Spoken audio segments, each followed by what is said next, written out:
Mari kita lihat indikasi kebangkitan PKI, saudara, yang ada di Indonesia ini. Kita mulai dari yang pertama. Kita semua sama tahu ada kelompok yang begitu ngotot menuntut pencabutan TAP MPRS nomor 25 tahun 1966. Kalau TAP MPRS ini dicabut, yang diuntungkan adalah keluarga besar PKI. Ini indikasi, saudara. Enggak mungkin yang bukan PKI menuntut pencabutan daripada TAP MPRS tersebut. Karena kalau TAP MPRS nomor 25 tahun 66 dicabut, yang untung bukan umat Islam, yang untung bukan tentara, yang untung bukan polisi, bukan, yang untung bukan negara, yang untung adalah kader-kader PKI. Nah, sekarang yang kedua, saudara, sebelum tahun 1998, sejarah pengkhianatan PKI di Madiun 1948 maupun G30S PKI 1965 itu tercantum, diceritakan dalam sejarah Indonesia, masuk dalam kurikulum. Jadi dari tahun 1965 sampai 1998, sejarah pengkhianatan PKI merupakan bagian daripada kurikulum pendidikan untuk pelajaran sejarah Indonesia. Tapi begitu masuk reformasi 98, saudara, pelajaran tentang pengkhianatan PKI baik di Madiun 1948 maupun G30S PKI 1965 dihapuskan dari kurikulum pendidikan. Saya bertanya-tanya, siapa ini manusia yang punya kekuatan bisa menghapus materi pengkhianatan PKI dari kurikulum? Ini bukan seorang biasa, saudara. Dia punya kekuatan politik, dia punya kekuatan ekonomi, dia punya kekuatan sosial. Kalau hanya rakyat jelata biasa, nggak mungkin dia bisa menghapus daripada pelajaran pengkhianatan PKI dari kurikulum pendidikan Indonesia, saudara. Dan dampaknya serius. Sejak tahun 98 sampai hari ini, saudara, apa yang terjadi? Yuk mari kita lihat, saudara. Anak-anak SD, SMP, SMA yang di tahun 98, saudara, baru mulai mencicipi sekolah, mereka nggak dapat lagi pelajaran tentang pengkhianatan PKI. Jadi dari tahun 98 sampai hari ini, generasi muda kita yang umurnya sekitar 25 sampai 27 tahun, mereka nggak tahu apa dan bagaimana PKI, saudara. Saudara, ini kurikulum ini penting. Kurikulum ini membentuk daripada ideologi bangsa. Kurikulum ini membentuk pemikiran filsafat bangsa.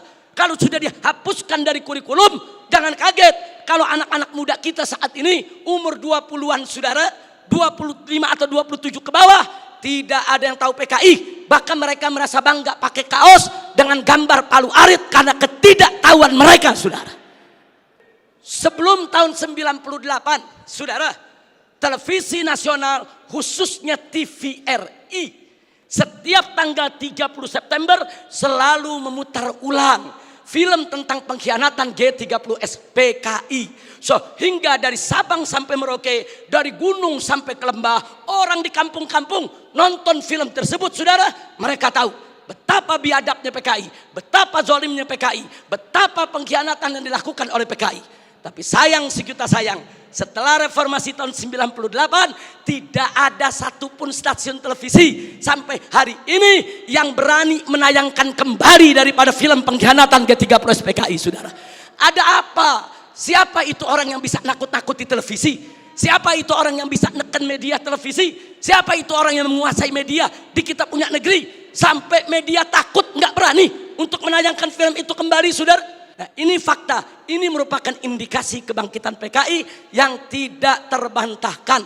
Omong kosong kalau ada mengatakan PKI tidak akan bangkit. Omong kosong kalau ada mengatakan PKI akan bangkit atau PKI ini sudah final tidak akan bangkit lagi. Omong kosong, saudara. PKI sedang bergerak, PKI akan bangkit kembali, PKI akan melibas kita semua kalau kita tidak merapatkan barisan dari sekarang, saudara. Dulu sebelum 98 ada Litsus, penelitian khusus bagi pejabat publik di Indonesia, saudara. Seseorang ingin jadi gubernur, ingin jadi kepala daerah, apalagi mau jadi menteri, saudara. Ada penelitian khusus. Siapa dia? Bagaimana ideologinya? Apa keterkaitannya dengan PKI, saudara? Kalau terbukti ada keterkaitan dengan PKI, apalagi mengusung ideologi PKI, tidak akan pernah dilantik oleh negara sebagai pejabat publik, saudara. Tapi semenjak tahun 1998, Litsus ditiadakan. Nah, kemudian baik yang kelima, saudara, putra-putri PKI keturunannya masuk ke partai-partai politik, masuk ke instansi lembaga-lembaga negara, saudara. Dan dari sanalah, saudara, mereka mempengaruhi kebijakan-kebijakan untuk keuntungan PKI. Baik, yang keenam, mari kita lihat lagi, saudara. Kita tidak boleh menutup mata. Sejak tahun 1998, begitu banyak buku-buku yang membela PKI. Dibagikan secara gratis, dijual dengan bebas di toko-toko buku, saudara. Pemerintah kita nggak mampu untuk melakukan tindakan apapun. Real, fakta, saudara. Bahkan ada satu anggota dewan, pimpinan satu komisi di DPR RI, saudara, begitu bangga mengarang buku mengatakan dengan judul "Aku Bangga Jadi Anak PKI". Nggak sampai di situ, bahkan dia karang buku lagi dengan judul "Anak PKI Masuk Parlemen", seolah-olah dia ingin meledek semua yang anti PKI. Hei manusia-manusia Indonesia yang anti PKI, ada urusan apa dengan kalian? Aku bangga jadi anak PKI. Hei bangsa Indonesia yang anti PKI, ada apa dengan kalian benci PKI? Ada apa musuh PKI? Aku anak PKI masuk parlemen dan aku bangga menjadi anak PKI. Innalillahi wa inna ilaihi rajiun. Ini indikasi. Yang ngomong yang sebelah sana. Mari kita lihat yang nomor 7. Saudara, adanya usulan RUU KKR, Komisi Kebenaran dan Rekonsiliasi. Ini juga tidak lepas dari peran-peran untuk kepentingan PKI. Kemudian yang ke-8, bagaimana Komnas HAM, luar biasa, saudara. Berikut LSM liberal yang menjadi LSM komprador, saudara, yang bersuara untuk kepentingan asing, juga mereka semua bersuara untuk membela PKI. Yang ke-9, maaf saudara, ya ada bantuan Cina kepada Indonesia, berikut kompensasinya. Saya tidak campur urusan ekonomi negeri ini, saudara. Tapi kalau sudah bantuan dari negara komunis Cina ke Indonesia dengan kompensasi tenaga kerja yang masuk Indonesia, wajib untuk diwaspadai, saudara. Nah kemudian jangan lupa yang ke-10, saudara, ada beberapa parpol, bukan satu, yang terang-terangan mengirim kader-kadernya ke Republik Rakyat Cina untuk ikut pendidikan politik. Mereka dididik oleh Partai Komunis Cina, saudara. Ada apa? Ya, itu hak partai tersebut, itu hak pribadinya, saya tidak ikut campur. Tapi saya sebagai bangsa Indonesia punya hak untuk mewaspadai partai-partai yang menjalin kerjasama dengan Partai Komunis Cina, saudara. Yang ke-11, di mana-mana ada seminar, ada temu kangen, saudara. Di mana-mana ada temu kangen PKI, seminar PKI, saudara. Sementara, saudara, dari pihak aparat keamanan setengah hati untuk membubarkan mereka, saudara. Berapa kali di Taman Ismail Marzuki mereka menggelar acara, bikin kegiatan, saudara. Ada bentrokan dengan gerakan bela negara, dengan laskar-laskar FPI di beberapa tempat, saudara. Ada apa? Ada lagi anggota-anggota dewan yang merupakan kader PKI menggunakan kunjungan kerja mereka untuk membuka temu kangen kader PKI sebagaimana terjadi di Banyuwangi beberapa waktu yang lalu, saudara. Yang ke-12, pembentukan Ormas Orsospol yang berafiliasi kepada PKI, pemutarbalikan sejarah PKI dan lambang PKI, saudara. Saat ini di kalangan selebritis kaula muda, dan maaf, sampai Menko Polhukam, maaf, harus saya sampaikan, saudara. Begitu kami protes adanya kaos-kaos berlogo PKI, Pak Menko mengatakan, saudara, tentara dan polisi tidak usah over, jangan berlebihan. Jangan kalau ada logo PKI dianggap PKI. Ini kan cuma tren anak muda. Logo PKI itu termasuk sosialisasi lambang PKI. Itu dilarang, saudara, oleh TAP MPRS nomor 25 tahun 66, dilarang juga oleh Undang-Undang nomor 7 tahun 27 tahun 99, dilarang juga oleh TAP MPR RI nomor 1 tahun 2003, dan dilarang oleh KUHP pasal 107 A, B, C dan D serta E, saudara. Enggak bisa. Kalau itu sudah masuk larangan, seorang Menko Polhukam tidak berhak melindungi logo Palu Arit hanya dengan alasan itu adalah tren kaula muda, saudara. Takbir, Allahu Akbar, merdeka.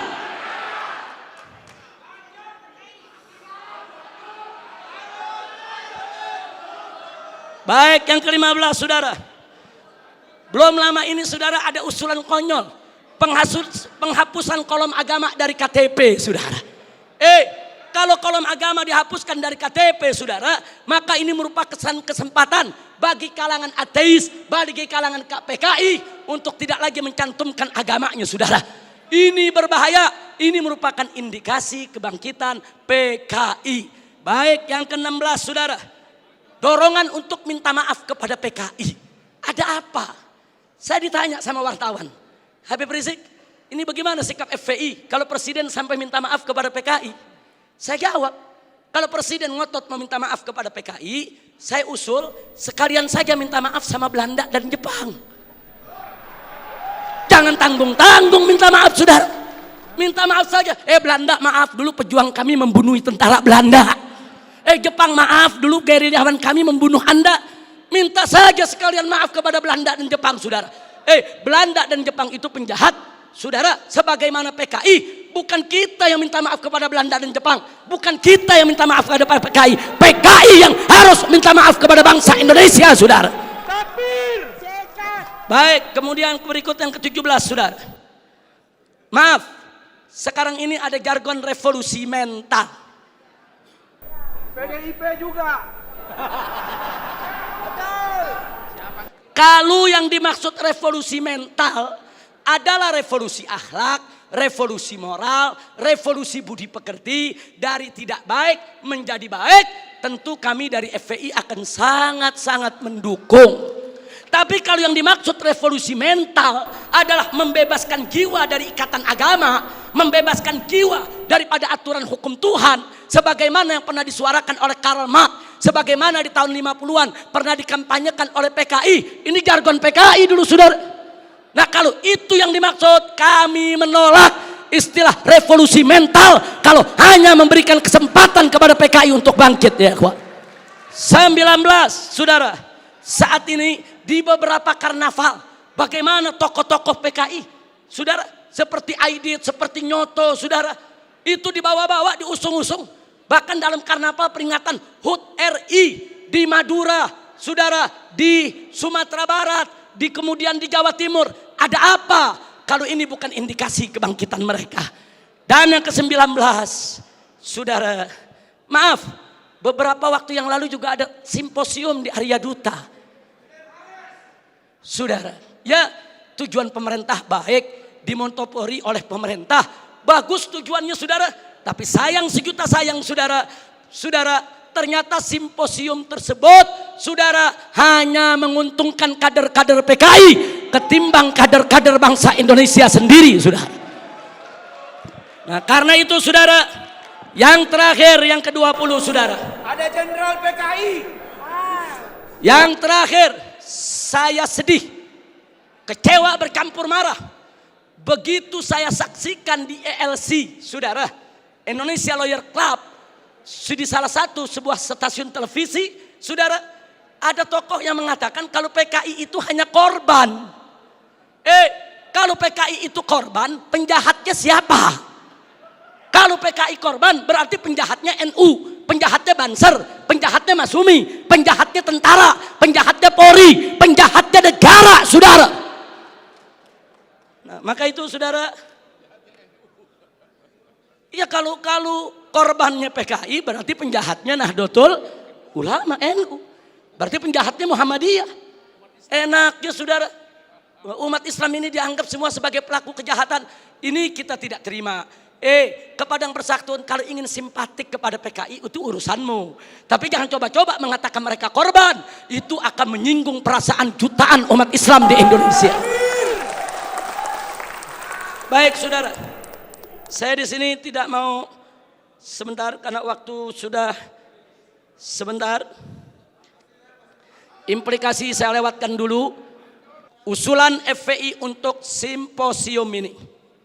Ayo kita kembali kepada Pancasila dan Undang-Undang Dasar 1945 yang asli, yang dijiwai Piagam Jakarta sebagaimana amanat dekret Presiden 5 Juli tahun 1959. Takbir, merdeka. Yang kedua, tolak segala perbuatan dan pemahaman ideologi yang bertentangan dengan nilai luhur ketuhanan yang Maha Esa sebagai jiwa daripada Pancasila. apapun ideologi, pemahaman dan perbuatan yang bertentangan dengan nilai luhur ketuhanan Yang Maha Esa harus kita tolak, saudara. Termasuk pemahaman PKI, komunisme, ateisme, kemudian Leninisme, Marxisme, termasuk segala kemunkaran dan kemaksiatan yang bisa mengundang kemurkaan Allah sehingga bisa terjadi yaitu malapetaka dan musibah di negeri kita.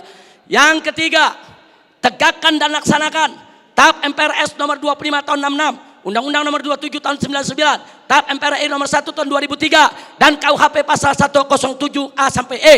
Karena itu kita serukan TNI dan Polri jangan pernah ragu. Anda semua punya payung hukum untuk menindak, menutup, membubarkan setiap kegiatan PKI di seluruh wilayah NKRI ini, saudara. Kemudian yang keempat, ada 5 poin, saudara. Tolak formalisasi rekonsiliasi dengan PKI. Saudara, saya punya cerita. Di tahun yang lalu, 16 Agustus tahun 2015, kami Ormas Islam itu melakukan long march yang diikuti oleh ratusan ribu umat Islam dari Senayan, Sudirman, Tamrin sampai ke Istana. Kenapa kami gelar itu parade tauhid, saudara, dengan ratusan ribu umat Islam? Karena kami dengar dari sumber yang sangat terpercaya bahwa Presiden, saudara, berencana untuk memasukkan, saudara, item permohonan maaf kepada PKI di dalam pidato kenegaraannya. Kita melakukan demo-demo kecil dan puncaknya yaitu tanggal 16 Agustus 2015, saudara. Nah, lalu apa, saudara? Di situ umat Islam sepakat kalau Presiden Jokowi tetap ngotot meminta maaf kepada PKI atas nama negara, kami akan serukan umat Islam, saudara, dan seluruh bangsa Indonesia dari Sabang sampai Merauke, kita turun ke jalan lengserkan siapapun presiden yang membela PKI, saudara. Takbir, merdeka. Nah, kenapa kami tolak formalisasi rekonsiliasi dengan PKI? Karena akan membuka luka lama sejarah dan bisa membuka pintu fitnah yang berbahaya. Yang ingin saya berbagi cerita, saya diundang oleh Menko Polhukam di rumahnya. Kami diajak dialog soal PKI. Saya tanyakan langsung kepada beliau, apa betul Presiden tetap akan minta maaf kepada PKI? Beliau saat itu memberikan jaminan, Habib, Presiden tidak akan minta maaf kepada PKI. Kalau sampai saya menyetujui itu, beliau tunjuk pengawalnya di sebelah Kopassus. Ini anak buah saya Kopassus akan tembak kepala saya. Nah, terus saya tanya lagi, saudara, kepada beliau, baik, tapi saya dengar Anda dapat tugas khusus dari Presiden untuk mencari formulasi rekonsiliasi nasional berkaitan dengan PKI. Nah, beliau jawab betul. Jadi beliau tidak menafi, saudara, betul. Saya dapat tugas bagaimana mencari formulasi rekonsiliasi kita dengan PKI. Baik, saya tanya, itu maksud rekonsiliasi itu apa, Pak? Tujuannya apa? Apa tujuannya? Oh, dikatakan supaya tidak ada dendam di antara kita, supaya kita hidup damai. Oh, kita tolak, saudara. Tidak perlu rekonsiliasi yang formal. Sebab, saudara, rekonsiliasi secara alami telah berjalan di tengah masyarakat antara PKI dengan bangsa Indonesia, saudara. Artinya hari ini seluruh kader-kader PKI, keturunan PKI sudah mendapatkan hak sosialnya, hak sipilnya, hak budayanya, hak politiknya, hak ekonominya. Mereka minta apa lagi? Mereka jadi pejabat bisa, jadi pengusaha bisa. Mereka udah nggak diganggu oleh umat Islam, saudara. Itu rekonsiliasi alami, saudara. Tinggal kita minta kepada keturunan PKI tersebut, silakan kalian berkarya, silakan kalian ini berkarir, silakan kalian berjuang untuk bangsa ini. Tapi satu syarat, kami tidak akan ganggu kalian jadi pejabat, jadi bisnismen, jadi pengusaha. Tidak. Tapi syarat, jangan lagi bangkitkan ideologi komunis, jangan lagi bangkitkan partai komunis di Indonesia. Nah, tapi sekarang mereka minta lebih, mereka minta partai komunis dipulihkan kembali. Dan lebih kurang ajarnya lagi, saudara, mereka minta negara minta maaf kepada mereka. Ini rekonsiliasi macam apa? Maka itu rekonsiliasi yang diformalisasi oleh pemerintah, saya khawatir ini akan membuka luka lama sejarah dan ini bisa membuka fitnah yang sangat berbahaya, saudara. Makanya tepat yang dikatakan oleh Kiai Haji Salahuddin Wahid, cucu daripada saudara pendiri Nahdlatul Ulama beberapa waktu yang lalu, kalau presiden pemerintah ini sampai minta maaf kepada PKI akan melukai seluruh perasaan daripada warga NU. Dan saudara, lebih telak lagi yang disampaikan oleh anggota Dewan Pertimbangan Presiden, yaitu Kiai Haji Hasyim Muzadi. Beliau sampaikan langsung kepada Bapak Presiden, kalau Bapak minta maaf kepada PKI, bukan hanya NU yang terlukai, seluruh umat Islam bangsa ini akan terlukai. Ini bahaya, ini negeri udah damai, udah tenang. Kita nggak ribut-ribut lagi soal PKI, saudara. Kenapa mau dikorek-korek lagi luka lama, saudara? Nah, karena itu, saudara, kalau ada usulan bongkar itu kuburan massal yang isinya PKI, apa seluruh kuburan mau dibongkar? Kuburan kiai-kiai, santri-santri, saudara, umat Islam yang mereka sembelih, apa semua mau dibongkar? Apa semua juga mau dibangkitkan kembali, yaitu luka lama yang sudah ada? Ini pertimbangan tidak rasional, saudara. Karena itu kami dari FPI menolak formalisasi rekonsiliasi dengan alasan apapun, saudara. Tapi kami menerima kader-kader keturunan PKI saat ini dikembalikan hak sosialnya, hak ekonominya, hak politiknya, saudara. Kita terima, mereka bangsa kita, mereka saudara kita. Silakan hidup bersaudara berdampingan dengan kita, dan mereka harus tunduk kepada Pancasila. Jangan lagi menghidupkan daripada komunisme. Sebagai penutup yang kelima, saudara, saya ajak semua yang ada di sini untuk menyerukan jihad konstitusional secara nasional melawan semua gerakan komunis dan neolib untuk selamatkan keutuhan negara kesatuan Republik Indonesia, saudara. Takbir, Allahu Akbar, merdeka. Itu saja yang bisa saya sampaikan. Hadiahnya Allah wa iyyakum ila siratal mustaqim. Wassalamualaikum warahmatullahi wabarakatuh.